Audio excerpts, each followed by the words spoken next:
in her role as the CDC director for just a few weeks. How did we land here? I think that's really the big question. How did we land here? What prompted such a big turnabout? President Trump praised her as, a great mother and a great scientist. Why did Kennedy turn on her? I have to think that it has to do perhaps with the forthcoming report on autism. We heard the secretary tell the president earlier this week at a cabinet meeting that there would be a report on autism coming in September. We know that Kennedy has embraced the notion, long ago discredited, that vaccines are somehow linked to autism.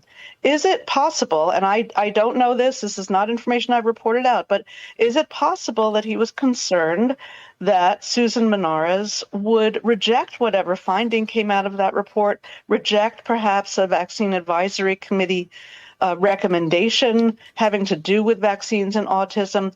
She said at her own confirmation hearing that she knew of no evidence linking vaccines to autism. Right. One other thing that I think, we know that has been debunked. There have been plenty of studies that just show no correlation, no causation. That's correct. And one step Kennedy took was to push the committee, and the committee took to remove thimerosal, a mercury-containing preservative, out of vaccines. That was suspected for a while. Well, we know that thimerosal was removed from nearly all childhood vaccines more than 20 years ago, and autism rates are still rising. So the explanation has never been vaccines. One other thing that's very curious to me is, why has President Trump not publicly backed the secretary? Why has he left it to his White House to say she's been fired when Susan Menares' attorneys are saying that only the president has the power to fire her and he must do so personally? His silence is very curious to me. That is interesting. I'm glad you point that out. Congressman, we're also seeing bipartisan concern about these moves. Republican Senator Bill Cassidy, who's a doctor, he's the head of the Senate Health Committee, who also voted to confirm Secretary Kennedy. He's now calling for a key CDC vaccine meeting to be halted, and he wants congressional oversight, he says. So what can Congress do? And what are, I guess, Republicans, more importantly, willing to do about all this? I would say that Republicans are willing to do absolutely nothing unless they're told by Trump to do it. And I mean, that's where we're at. And when you're looking at what's happening, like, it looks like the purge at CDC, but you're looking at it across even three-letter agencies like CIA, NSA, things like that. It's almost to a point, and I have to say this, that you got to worry about the people that are actually attracted to him and his leadership style. I mean, what kind of people are going to be willing to take these jobs when you see that expertise and professionalism are completely out of step with what Trump wants to do? And I think for me, ignorance and stupidity really is an enemy to professionalism and expertise. And I think that's what we're seeing right now. And if you're not completely loyal, you're going to be sort of cast aside. And I think that's one of the most dangerous things we're seeing is not only Trump's leadership style and what he's doing, but also the simple fact that the people that are attracted to this have literally no moral compass and really no reason to be in those positions. So when you go back to your original question, Anna, the Republicans aren't going to do anything. As long as Trump is on this path, they're going to do exactly what he wants them to do, and I don't think they're going to do a darn thing. And I still think they're going to have the vaccine meetings. They're going to have the meetings, and nothing's going to happen. And Bill Cassidy really doesn't have much of an excuse here, does he? Senator Cassidy is saying we want oversight. This is the Republican on that committee, Susan Collins on that committee. Democrats are calling for RFK Jr. to be fired. I mean, could it escalate to that, given that Cassidy is putting his neck out there saying this isn't okay? Yeah, I mean, I find it interesting that they're trying to put the toothpaste back in the tube 6 or 7 months later. I mean, shouldn't there have been oversight on all the other things that RFK Jr. has already done? I thought it was a really incredible statement when you're talking about the materials that were in vaccines taken out 20 years ago. And it's really good to know, right, for people who want to be science and facts-based, that it wasn't causing autism. There wasn't any oversight then, not any oversight on everybody else who's been fired right down the line because of RFK Jr.'s mental instability. So I really think them trying to put the toothpaste back in the tube right now seems pretty disingenuous. Ashley, we are hearing now from one of those CDC officials who quit in protest, the former chief medical officer. Take a listen. I worked with the prior Trump administration. Our center did fantastic under them, and that's where vaccines were launched during COVID. Many programs grew. In the injury center I led at the time, we developed suicide programs. It's during this current time that we're seeing issues in public health. And I've talked with many Republican congressional members and staffers. They believe in science and data. So this is not politics. This is ideology.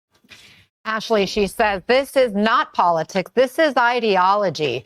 Is this just the current health secretary's influence, or is it bigger than that? Well, in talking to a number of people who have left the CDC, what you're seeing is that these people describe themselves, as she did, as, again, not partisan, not political, people who have served for Democratic administrations, Republican administrations, where their North Star is the science. And, 7 months in, for instance, Dr. Dimitri was saying that he spoke to The Atlantic and other outlets.